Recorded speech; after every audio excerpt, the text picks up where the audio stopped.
सैफ अली आक्रमणर आसिला नुआ मोड़। आक्रमण घटनार 2 दिन पर नूतन फटो होछि भाइराल। सामना को आसिला आक्रमणकारीर नुआ फटो। चांचल्य खेलाई देछि बॉलीवुड अभिनेता सैफ अली खान को छुरामाड़ घटना।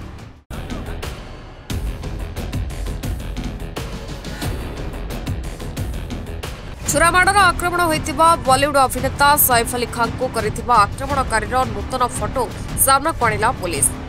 घटनार 2 दिन पर एही आक्रमणकारी फटो सामना को आसी भाइराल होछि। मुंबईर बांद्रारे थिबा अभिनेता सैफ अली घरे एही आक्रमणकारी पसी आक्रमण करितिबा बेले मुंबई पुलिस पक्षरु तदंत चलिछि।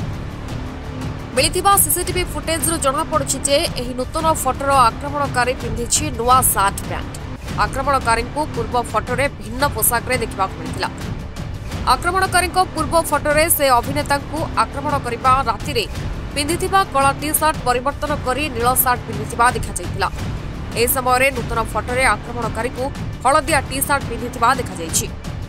मुंबई पुलिस कही आक्रमणकारी मुंबई बुलवाई किंबा अन्य स्थान को यात्रा करने बांद्रारू ट्रेन रे यात्रा करथिले।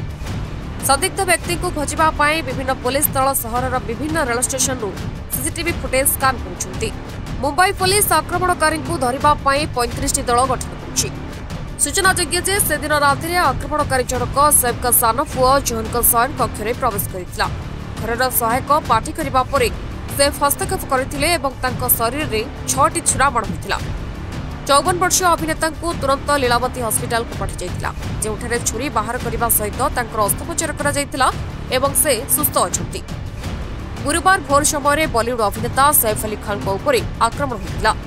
अभिनेता को तुरंत मुंबईर लीलावती हॉस्पिटल में भर्ती कर खबर शुणा पर केवल गोटे प्रश्न उठिला जे आक्रमण पर सैफ को किए डाक्तरखाना को नहीं। प्रथमे बड़ पुओ इब्राहिम अली खान नाम सामना आसता बेले एबे आउ एक नाम सामना आसी। शुक्रवार अपराह्न लीलावती हॉस्पिटल सैफ अली खान को चिकित्सा करथिबा डाक्तरों एक दल सांबादिक सम्मेलन करथिले। गणमाध्यम सह आलोचना समय जड़े डाक्तर उल्लेख करथिले जे सैफ तांको 8 वर्षर पुओ तैमूर अली खान सहित एक ऑटो रिक्शा रे हॉस्पिटल में पहुंचथिले। से कहिथिले जे मु सैफ को प्राथमिक चिकित्सा करथिले।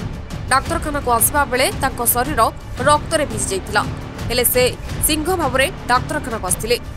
तांको सह तांको पुआ तैमूर थिले। आमे तुरंत तांकर चिकित्सा आरंभ कलु। एबे से सुस्थ एवं विपदमुक्त अछंती।